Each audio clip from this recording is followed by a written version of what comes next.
الشيطان الرجيم بسم الله الرحمن الرحيم قل هو الذي أنشأكم وجعل لكم السمع والأبصار والأفئدة قليلا ما تشكرون قل هو الذي ذرأكم في الأرض وإليه تحشرون سورة الملک نامی مکہ مکرمہ میں نازل ہونے والی یہ مبارک سورت اور اس کی آیت نمبر 23 اور 24 کی تلاوت آپ حضرات کے سامنے کی گئی۔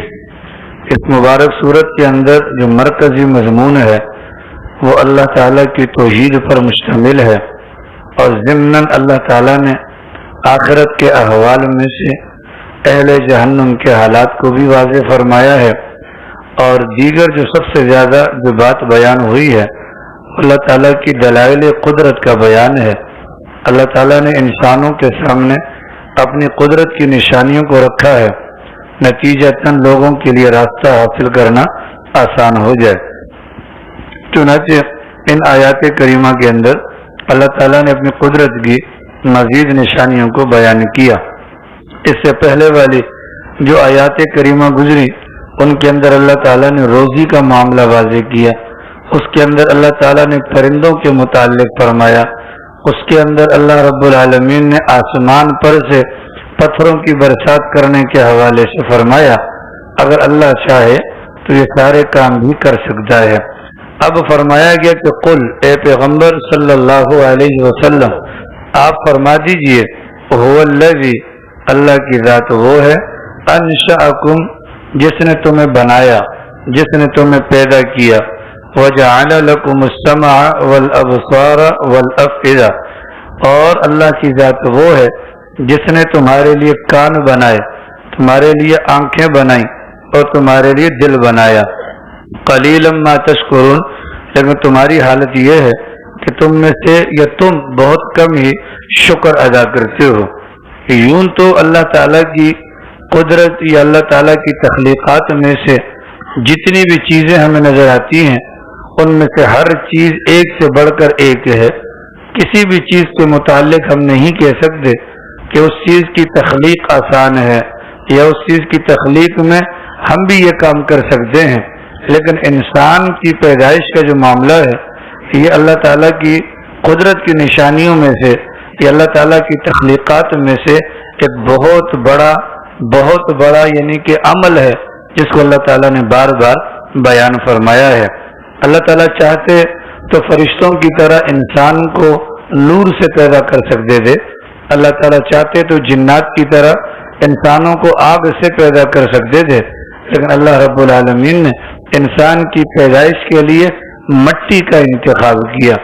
روئے زمین پر سے مٹی کو اٹھا کر سیدنا آدم علیہ السلام کا پتلا بنا کر اس کے اندر روح انسانی کو پھونک کر حضرت آدم علیہ السلام کو بنایا۔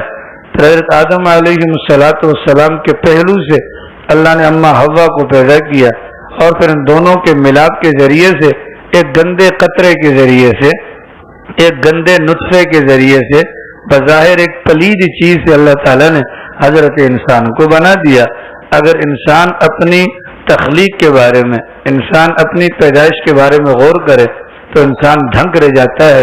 اللہ ہی کی قدرت ہے بنانے والی، وگرنہ کوئی انسان کیا دنیا کی کوئی طاقت مل کر بھی انسان کی ہاتھ کے اندر موجود انگلی کا ایک پورا بھی نہیں بنا سکتا، اور اللہ رب العالمین نے بغیر کسی نقشے کے اتنا بہترین انسان بنا دیا۔ چنانچہ آپ دیکھیں اللہ کی قدرت، ایک تو انسان کو بنایا، اور پھر دوسری قدرت اللہ کی یہ ہے کہ جب بچے کی پیدائش کا معاملہ ہوتا ہے تو حمل ٹھہر جانے کے بعد تقریباً 120 دن تک یہ انسانی جو جسم ہے، یعنی خون پہلے وہ منی کا قطرہ ہوتا ہے، پھر وہ گوشت کا لوتھڑا بن جاتا ہے، 40 دن یوں ہوتے ہیں، پھر 40 دن یوں ہوتے ہیں، اس کے بعد ہڈیاں بنتی ہیں، اس کے بعد ہڈیوں کے اوپر گوشت چڑھتا ہے، تقریباً 120 دن لگ جاتے ہیں اور حضرت انسان مکمل ہو جاتا ہے۔ ماں کے پیٹ کے اندر انسان کا جسم مکمل ہوتا ہے، اللہ کا امر روح کی صورت میں انسان کے اندر ڈال دی جاتی ہے، اور اس کی روزی کا سامان، اس کی موت، اس کی پیدائش، تمام تر باتوں کو لکھ دیا جاتا ہے۔ لیکن عجیب اللہ کی قدرت ہے کہ وہ بچہ جب ماں کے پیٹ میں جاتا ہے تو اس ماں کو جو ماہواری آتی ہے وہ ماہواری بند ہو جاتی ہے، اور ماں کے پیٹ کے اندر رہتے ہوئے اس بچے کی غذا وہی ماں کے پیٹ کے اندر جو ماہواری کا خون ہوتا ہے وہی ہوتی ہے۔ بسا اوقات بچہ 6 مہینے میں بھی پیدا ہو جاتا ہے، بسا اوقات 7 8 یا زیادہ سے زیادہ عام طور پر 9 مہینے کے اندر پیدا ہوتا ہے۔ لیکن اللہ کی قدرت پر غور کیجئے کہ وہ بچہ 9 مہینے تک ماں کے پیٹ میں ہوتا ہے، وہ زندہ انسان ہوتا ہے، باقاعدہ اس کی موومنٹ جو اندر ہوتی ہے ماں کے پیٹ کے اندر وہ محسوس کی جاتی ہے، لیکن اس کے باوجود آج تک کوئی نہیں کہہ سکتا کہ ماں کے پیٹ کے اندر جو بچہ ہے اس کے رونے کی آواز باہر آئی ہو۔ آج تک کوئی یہ نہیں کہہ سکتا۔ وہ ماں کے پیٹ کے اندر ہوتا ہے، 120 دن کے بعد حضرت انسان مکمل ہو گیا، اب وہی خون اس کے لیے خوراک بھی ہے۔ تو دنیا کے اندر ہم دیکھتے ہیں کہ جو بندہ کھائے گا تو اس کو ہگنا بھی ہے اور اس کو موتنا بھی ہے، لیکن ماں کے پیٹ کے اندر وہ بچہ 9 مہینے تک کھاتا بھی ہے، 9 مہینے تک پیتا بھی ہے، لیکن نہ اس کو پیشاب آتا ہے نہ ہی اس کو پاخانہ آتا ہے۔ یہ اللہ تعالیٰ کی بہت بڑی قدرت ہے۔ چنانچہ بچے کی ابتدا کے اندر یہ مراحل کہ وہ کھائے گا پیے گا لیکن پیشاب پاخانہ نہیں ہوگا، اور اسی انسان کی انتہا جو اللہ نے جنت میں رکھی ہے وہاں پر بھی انسان کھائے گا پیے گا، نہ پاخانہ ہوگا اور نہ ہی پیشاب ہوگا۔ انسان اگر اپنی پیدائش پر غور کر لے تو اللہ کی ذات تک پہنچنا انسان کے لیے بہت آسان ہو جاتا ہے۔ چنانچہ فرمایا کہ اے پیغمبر صلی اللہ علیہ وسلم آپ فرما دیجئے هو الذی، اللہ کی ذات وہ ہے، انشأکم، جس نے تمہیں پیدا کیا۔ انشاء کا معنی آتا ہے ایجاد کرنا، بنانا، وجود کو قائم کر کے کھڑا کر دینا۔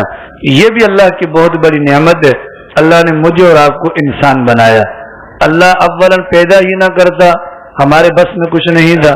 اللہ پیدا کر دیتا، کوئی اور مخلوق بنا دیتا، ہمارے بس میں کچھ نہیں تھا۔ اللہ پیدا کر دیتا، کافر گھرانے میں پیدا کر دیتا، اللہ کے لیے کوئی مشکل نہیں تھا۔ اللہ پیدا کر دیتا، مسلم گھرانے میں پیدا کرتا، کسی اور نبی کی امت میں پیدا کر دیتا، ہمارے بس میں کچھ نہیں تھا۔ یہ اللہ کا کرم ہے۔ اللہ نے انسان بھی بنایا، اشرف المخلوقات بھی بنایا، مسلم گھرانے کے اندر بھی پیدا فرمایا، اور امت محمدیہ کا فرد بھی بنایا۔ لہذا اس پر اللہ کا شکر ادا کرنا چاہیے۔ انسان کا وجود اللہ تعالیٰ کی بہت بڑی نعمت ہے۔ انسان کا وجود اللہ تعالیٰ کی بہت بڑی نعمت ہے۔ اگر انسان کا وجود نہ ہو تو پھر انسان کسی کام کا بھی نہیں رہتا۔ اللہ نے دوسری نعمت کا ذکر کیا، وَجَعَلَ لَكُمُ السَّمْعَ، اللہ کی ذات نے تمہارے لیے کان بنائے، وَالْأَبْصَارَ، اللہ کی ذات نے تمہارے لیے آنکھیں بنائی، وَالْأَفْئِدَةَ، اللہ کی ذات نے تمہارے لیے دل بنایا۔ اللہ تعالیٰ نے انسان کو وجود بخشا، یہ ایک الگ نعمت ہے۔ اس وجود کے اندر 5 چیزیں اللہ نے اور رکھی ہیں جو ان نعمتوں کے مقابلے میں مزید نعمتیں، یعنی سونے پر سہاگا۔ ایک تو وجود اللہ کی نعمت، اور اس کے ساتھ ساتھ 5 نعمتیں ہر انسان کو اللہ نے دی ہیں جو اس وجود سے ہٹ کر یا بڑھ کر اور نعمتیں ہیں۔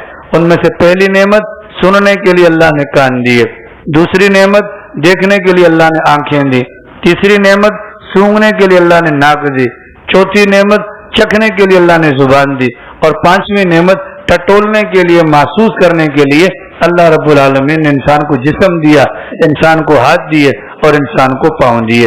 یہ 5 بڑی بڑی نعمتیں ہیں۔ اگر ان نعمتوں میں سے کوئی ایک نعمت بھی نکل جائے، اب جیسا کہ بعض لوگوں کو ہوتا ہے ان کی یہ سونگنے کی حس ختم ہو جاتی ہے، یہ کتنا بڑا وبال ہے، ان کو خوشبو کا بدبو کا پتہ نہیں چلتا۔ تو یہ ہماری ناک جو خوشبو اور بدبو کے اندر یہ فرق محسوس کر لیتی ہے، یہ بھی اللہ کی نعمت ہے۔ کتنے لوگ ایسے ہوتے ہیں جن کی زبان کی ذائقے والی حس ختم ہو جاتی ہے، ان کو پتہ ہی نہیں چلتا کہ میٹھا کیا ہے کڑوا کیا ہے۔ اگر ہماری زبان اگر ہمیں بتلاتی ہے کہ یہ چیز میٹھی ہے اور یہ چیز پھیکی ہے تو یہ بھی اللہ کی بہت بڑی نعمت ہے۔ اسی طریقے سے انسان کو اللہ تعالیٰ نے ٹٹولنے کی حس دی ہے، یعنی کہ انسان محسوس کرتا ہے، چھو کر محسوس کرتا ہے یہ نرم ہے یہ سخت ہے، ٹھیک ہے، یہ نرم ہے یہ سخت ہے۔ اگر یہ قدرت اللہ تعالیٰ یہ نعمت واپس لے لے تو بھی انسان کے لیے گزارا کرنا بہت مشکل ہو جائے۔ لیکن ان 5 نعمتوں میں سے اللہ تعالیٰ نے 3 نعمتوں کا ذکر کیا ہے۔ 3 نعمتیں، ان 5 میں سے اللہ نے 2 نعمتوں کا ذکر کیا ہے۔ ان میں سے پہلی نعمت کان والی ہے اور دوسری نعمت آنکھ والی ہے۔ یہ جو 5 نعمتیں میں نے آپ کو بتلائیں یہ ہر انسان کو حاصل ہیں. ان 5 نعمتوں میں سے یہ جو 2 نعمتیں جن کا قرآن میں ذکر ہے کہ جس کا تعلق کان سے ہے اور آنکھ سے ہے، یہ ان 5 میں سے یہ 2 وہ نعمتیں ہیں کہ جو علم حاصل کرنے کا سبب اور ذریعہ بنتی ہیں. اس بنیاد پر ان 2 نعمتوں کو خاص طور پر اللہ نے ذکر کیا ہے. انسان کو اگر علم حاصل کرنا ہو یا تو وہ کان کا ذریعہ استعمال کرے گا یا وہ اپنی آنکھ کو استعمال کرے گا. ایک آدمی ہے بھی اندھا اور ہے بھی بہرا تو وہ کہاں سے علم حاصل کرے گا؟ تو یہ اللہ تعالیٰ کی نعمتوں میں سے بہت بڑی نعمت ہے. پھر کان اور آنکھ کے اندر اگر فرق کیا جائے، مقابلہ کروایا جائے تو آنکھ کے مقابلے میں کان بڑی نعمت ہے. اس بنیاد پر کہ انسان کی نگاہ ایک حد تک جاتی ہے اور ایک حد تک جانے کے بعد وہ رک جاتی ہے، لیکن کان دیوار کے پار والی بات بھی سن سکتے ہیں. تو نگاہوں کے ذریعے سے جو علم حاصل ہوتا ہے وہ کم ہے بنسبت کانوں کے کہ کانوں سے علم زیادہ حاصل ہوتا ہے. اللہ نے ان دونوں نعمتوں کا بطور خاص جو ذکر فرمایا اس بنیاد پر فرمایا ان سے علم حاصل ہوتا ہے. ان سے کیا ہوتا ہے؟ علم حاصل ہوتا ہے. اب اگر کوئی انسان اپنی نگاہوں پر غور کرے تو اللہ کی کتنی، بلکہ آنکھوں کو تو چھوڑیں، یہ جو ہماری آنکھوں کے اندر جو پانی موجود ہے، یہ جو ہماری آنکھوں کے اندر پانی ہے، ہلکا ہلکا پانی، جس کی وجہ سے ہماری نگاہوں کی اندر جو موجودہ پتلی ہے وہ گھومتی رہتی ہے. اگر صرف اللہ یہ پانی ختم کر دے، ہم آنکھوں کو کھجا کر اپنی آنکھوں کی بینائی کو ختم کر دیں کہ اللہ کی اتنی بڑی نعمت ہے، اتنی بڑی نعمت ہے. اس بنیاد پر اللہ نے نعمتوں کا بیان کیا، پھر بڑی نعمتوں کا بیان کیا. اب جیسے ہم چشمے والے لوگ ہیں، ٹھیک ہے ہم اندھے نہیں ہیں لیکن اندھوں سے کم بھی نہیں ہیں. اب اگر ہم چشمہ اتار لیں، ہمیں مجھے کچھ نہیں پتا آپ میں سے کون کیا کر رہا ہے. یہ مجھے پتا چل رہا ہے کہ یہاں پر انسان بیٹھے ہیں، شکل کیسی ہے نہیں پتا، کس کو دیکھ رہے نہیں پتا، کیا کر رہے نہیں پتا. مجھے نہیں پتا کہ وہ سامنے کتنے پلر ہیں، مجھے نہیں پتا کہ دروازہ کھلا ہے یا بند ہے یا اس کا رخ کس طرف ہے. یہ ہماری نگاہ صرف کمزور ہوئی ہے تو یہ حال ہے. تو جن کی نگاہیں بالکل نہ ہوں ان بیچاروں کا کیا حال ہوگا. اسی بنیاد پر سرکار دو عالم صلی اللہ علیہ وسلم نے ارشاد فرمایا کہ اللہ تعالیٰ ارشاد فرماتے ہیں کہ دنیا کے اندر جس بندے کی 2 کریم چیزیں مطلب 2 آنکھیں لے لی جائیں اور وہ اس پر صبر کر لے، اللہ فرماتے ہیں اس کا بدلہ جنت کے علاوہ کچھ نہیں ہو سکتا. یہ اتنی بڑی نعمت ہے. اسی طریقے سے کان کا معاملہ ہے. اگر ایک بندہ پیدائشی طور پر بہرا ہوگا تو وہ انسان پیدائشی طور پر گنگا بھی ہوگا. یہ جو ہماری زبان پر جو الفاظ آتے ہیں یہ سننے کی بنیاد پر آتے ہیں. گاؤں دیہات کی عورتوں کو دیکھیں، اگر کوئی بچہ پیدا ہو جائے اور وہ بچہ روئے نہ اور وہ بچہ زیادہ حرکت نہ کرے تو جنجنا یا کوئی ایسی گھنٹی وغیرہ والی چیز اس کے کان کے قریب بجاتی ہیں. اگر کان کے قریب بجانے پر وہ بچہ حرکت کرتا ہے تو یہ نتیجہ نکالا جاتا ہے کہ بچہ سننے والا ہے اور بولنے والا ہوگا. لیکن اگر کان کے قریب اگر وہ ڈم ڈم کریں اور آواز نہ آئے تو یہ اس بات کی علامت ہوتی ہے کہ بچہ بہرا ہے. تو جو بہرا ہوگا وہ گنگا بھی ہوگا. تو گویا کہ زبان بھی نعمت، کان بھی نعمت، لیکن کان زبان کے مقابلے میں، کان آنکھ کے مقابلے میں بڑی نعمت ہے. اگر کان ناکارہ ہو گئے تو زبان بھی ناکارہ ہو جائے گی. اللہ کی نعمتوں کا استحضار کرنا چاہیے. امام قرطبی رحمۃ اللہ علیہ قرآن کریم کی تفسیر لکھنے والے ایک بہت بڑے مفسر گزرے ہیں. وہ فرماتے ہیں کہ بھیا اللہ کی نعمتوں کی قدردانی کا بہترین طریقہ یہ ہے اللہ نے جو نعمت جس کام کے لیے دی ہے اس نعمت کو اسی کام کے اندر استعمال کیا جائے تو نعمت کا صحیح استعمال ہے. اللہ نے کان دیے ہیں نصیحت کا پیغام سننے کے لیے، اذان کا بول سننے کے لیے، قرآن، سنت، نیک باتیں، اچھی بات سننے کے لیے. ان کانوں سے غیبت نہ سنی جائے، ان کانوں سے غیبت نہ سنی جائے، ان کانوں سے فحش باتیں نہ سنی جائیں، ان کانوں سے گانے نہ سنے جائیں. غالباً 8 سال ہو گئے یا 7 سال ہو گئے، یہ ایکسفورڈ اسکول کی بیک سائڈ پر گلی میں ایک لڑکے نے اپنے آپ کو پھندا لگایا اور اس نے اینڈ ٹائم پر یعنی جب وہ پھندا لگانے کے لیے چڑھ رہا تھا MP3 اس کی شلوار کے اندر، پینٹ کے اندر پیچھے والی جیب میں تھا اور ووفر والے جو موٹے قسم کے جو ہینڈ فری کے اندر جو وہ ہوتے ہیں اپنا وہ اسپیکر ہوتے ہیں وہ کانوں میں اس نے لگائے اور اپنے آپ کو پھندا لگا دیا. ایک تو خودکشی کی موت، اس کا معاملہ تو الگ تھلگ ہے، لیکن وہ ظالم جب اللہ کی بارگاہ میں پہنچا تو گانے سنتے ہوئے پہنچا.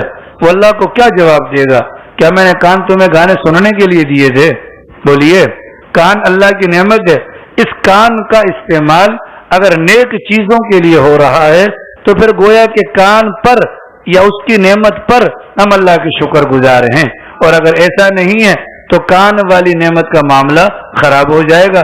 اس کان والی نعمت کے بارے میں بھی اللہ ہم سے پوچھے گا. آنکھوں کی بناوٹ یا آنکھوں کی عطیے کی جو مطلب یعنی کہ مقصد ہے جو اللہ کی یہاں ان نگاہوں سے اللہ کی قدرت کی نشانیوں پر غور کیا جائے. ٹھیک ہے. نامحرم کو نہ دیکھا جائے.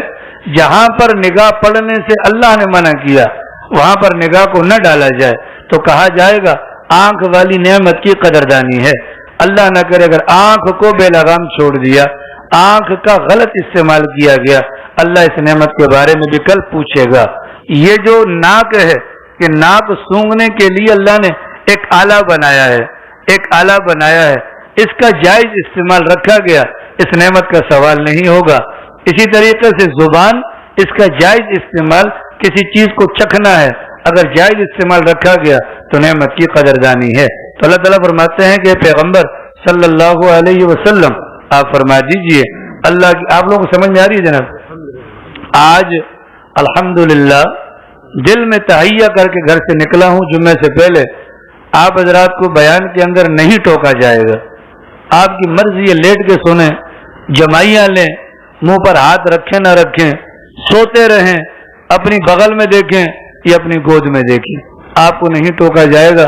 کیونکہ بعض حضرات کو بہت تکلیف ہے کہ یہ ٹوکنا نہیں ہونا. دین میں بڑی آسانی ہے, دین میں آسانی ہے. تو لہٰذا آپ حضرات سے گزارش ہے اپنے وقت کو قیمتی بنائیں اور جو باتیں کانوں میں پڑ رہی ہیں ان کو دل کے اندر اور عمل کے اندر جگہ دینے کی ضرورت ہے. فرمایا کیا؟ فرما دیجیے اللہ کی ذات وہ ہے جس نے تم کو بنایا اور تمہارے لیے کان اور آنکھ کو بنایا, والافئدہ, اور تمہارے لیے دل کو بنایا. اللہ نے نعمتوں کے باب میں افئدہ دل کا ذکر فرمایا, لیکن دل کی نعمت, دل کو اللہ تعالیٰ نے دماغ کے ساتھ جوڑ دیا ہے. کسی بھی کام کے لیے جو سب سے پہلے چیز متوجہ ہوتی ہے وہ انسان کا دل ہوتا ہے. ارادہ بنے گا دل سے, عزم بنے گا دل سے, نیت ہوگی دل سے. اس دل کے اندر جب کسی چیز کے بارے میں پختگی آ جائے گی, اس کا ربط اللہ نے دماغ کے ساتھ جوڑا ہے. چنانچہ فوری طور پر یہ دل اس سوچ کو یا اس ارادے کو دماغ کی طرف منتقل کرے گا تو دماغ میں اللہ نے صلاحیت رکھی ہے, پھر اس کام کے لیے منصوبہ بندی ہوگی. انسان کا دل یہ مرکز کی حیثیت رکھتا ہے. یہی وجہ ہے 30ویں سپارے کے اندر اللہ رب العالمین نے فرمایا کل جب انسانی وجود کو اللہ سزا کے اندر مبتلا کرنا چاہیں گے تو سب سے پہلے جو جہنم کی آگ اٹھے گی وہ انسان کے دل کو جا کر چھوئے گی اور انسان کے دل کو جا کر اٹیک کرے گی. وجہ کیا ہے؟ ایمان بھی دل کے اندر ہے تو کفر بھی دل کے اندر ہے. اگر نیک اعمال دل سے ہوئے تو برے اعمال بھی دل سے ہوئے. محبت اگر دل کے اندر ہے تو نفرت بھی دل کے اندر ہے.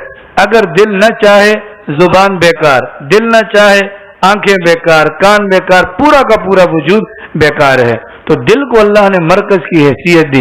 اس بنیاد پر اللہ والے دلوں پر محنت کرتے ہیں. اور سرکار دو عالم صلی اللہ علیہ وسلم نے 13 سال تک مکی زندگی کے اندر حضرات صحابہ کرام کے دلوں پر محنت کی, ان کے دلوں پر محنت کی. کسی بنیاد پر ہمارے بزرگ مراقبہ بتلاتے ہیں.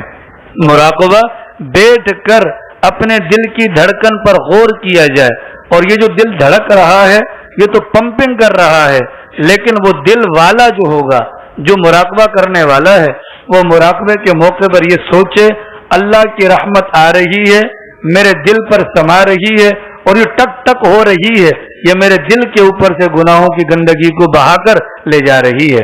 اگر انسان یہ سوچتا رہے گا تو پھر کیا ہوگا جناب؟ مرکز ٹھیک ہو جائے گا تو باقی وجود بھی ٹھیک ہو جائے گا. سرکار تو عالم صلی اللہ علیہ وسلم نے فرمایا سنو, انسان کے جسم کے اندر ایک گوشت کا لوتھڑا ہے, اگر وہ ٹھیک ہو جائے, اگر وہ ٹھیک ہو جائے تو سارا کا سارا وجود ٹھیک ہو جاتا ہے, اور اگر وہ خراب ہو تو سارا کا سارا وجود خراب ہوتا ہے. وہ دل ہے. وہ کیا ہے؟ دل ہے، تو دل کو ٹھیک کرنے کی ضرورت ہے۔ قلیلا ما تشکرون، اللہ فرماتے ہیں لیکن تم میں سے شکر گزار بہت کم ہیں، تم میں سے شکر کرنے والے بہت کم ہیں۔ قل، اے پیغمبر صلی اللہ علیہ وسلم آپ فرما دیجئے، هو الذی، اللہ کی ذات وہ ہے، ذرأکم فی الارض، جس نے تمہیں پھیلایا زمین کے اندر۔ زمین کے اندر پھیلانے کا یہ بات یہاں پر کیوں فرمائی گئی؟ اس بنیاد پر فرمائی گئی، اللہ عالم الغیب ہے، اللہ کو معلوم تھا کہ بعد میں ایسے لوگ بھی آنے ہیں جنہوں نے ترقی کر کے آسمانوں کا سفر بھی طے کرنا ہے، تو کل کو وہ یہ نہ کہیں کہ انسان کے لیے ہوا کے اندر زندگی گزارنا بھی آسان ہے، مریخ تک لوگ پہنچ گئے، آسمانوں پر جا کر کالونیاں بنانے کی باتیں کرنے والے لوگ آئیں گے۔ اس بنیاد پر پہلے قدم پر اللہ نے فرما دیا، اے انسانوں کی جماعت، تمہارا ٹھکانہ اللہ نے زمین کو بنایا ہے، تم زمین کے علاوہ کہیں پر بھی نہیں رہ سکتے، بھلے کچھ بھی کر لو۔ عارضی طور پہ ہو سکتا ہے، عارضی طور پر تو انسان سانس بند کر لے، کوئی 5 منٹ کوئی 7 منٹ، تو وہ زندہ بھی رہ سکتا ہے۔ عام طور پہ کہا یہ جاتا ہے جس کی سانس چل رہی ہے تو وہ زندہ ہے، تو جو بندہ 7 منٹ سانس بند کر کے زندہ ہے تو اس کو کاؤنٹ نہیں کیا جائے گا۔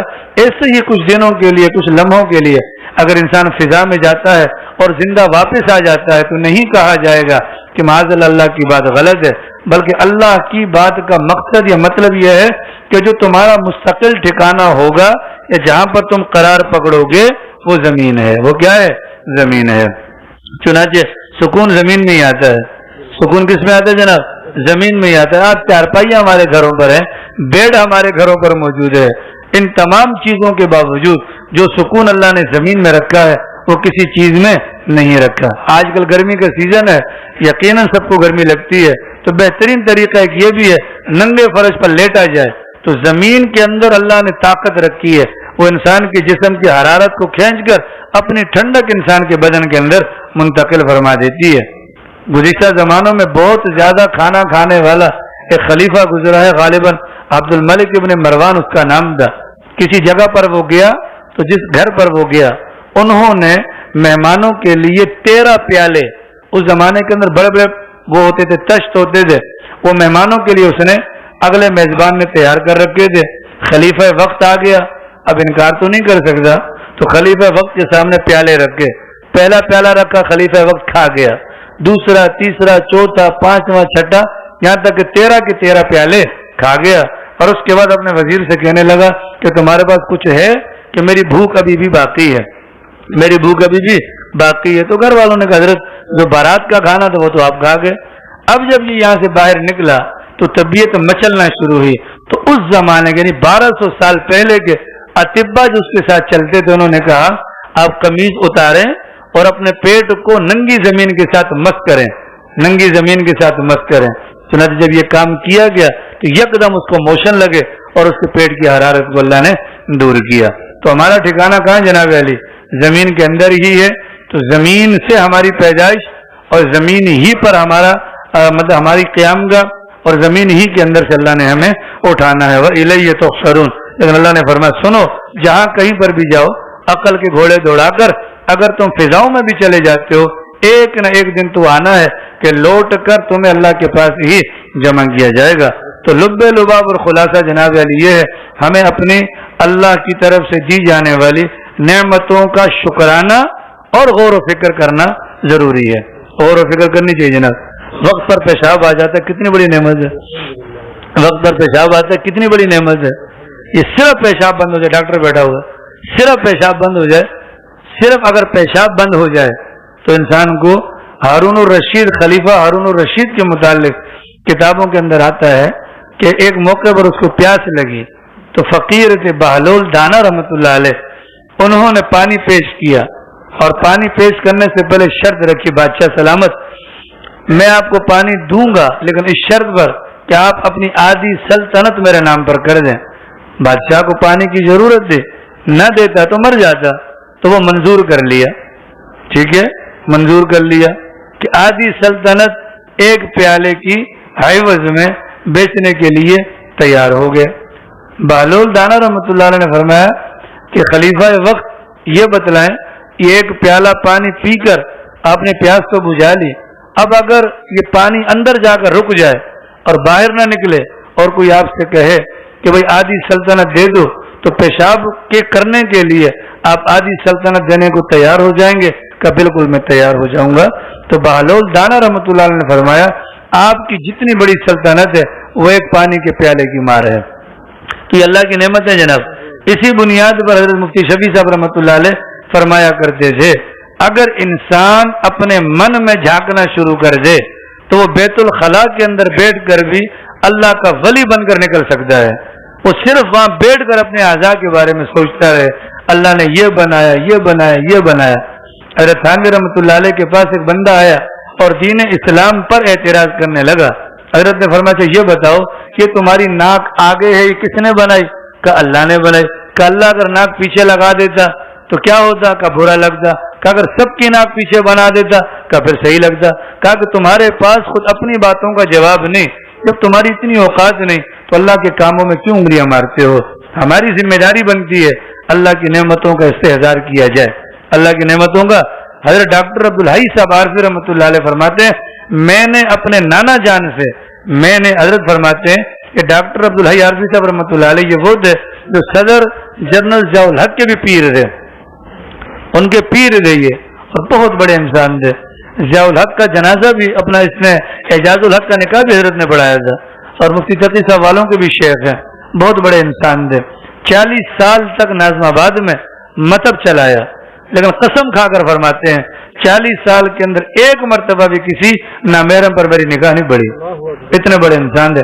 وہ فرماتے ہیں میں نانا کے کمرے میں رات کو گیا تو میں نے دیکھا لائٹیں بند ہیں اور نانا یوں آنکھیں بند کر کے کہہ رہے الحمدللہ، پھر کہتے الحمدللہ، پھر کہتے الحمدللہ، اور کافی دیر تک مسلسل یہ دہرا رہے تھے۔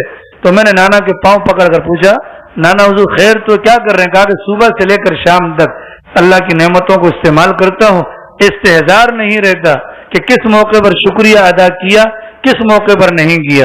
سونے سے پہلے تھوڑی دیر کے لیے بیٹھ جاتا ہوں اور سوچتا ہوں خدایا تو نے میرا دماغ خراب نہیں کیا، تیرا شکر ہے، تو نے میری نگاہوں کو خراب نہیں کیا، تیرا شکر ہے، تو نے میرے کانوں کو اور تو نے میرے پورے وجود کو صحت بخشی، تیرا شکر ہے۔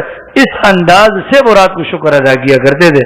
تو ویسے بھی رات کو بجلی نہیں ہے جناب، جلدی نیند ویسے بھی نہیں آتی، ایک رات اس طریقے سے شکریہ ادا کر کے دیکھیں۔ اللہ کی ذات سے امید ہے کہ شکریہ ادا کرنے کے نتیجے میں نعمتوں میں بڑھوتری بھی ہوگی اور اللہ کا قرب انسان کو نصیب ہوگا۔ اللہ پاک توفیق عمل نصیب فرمائے۔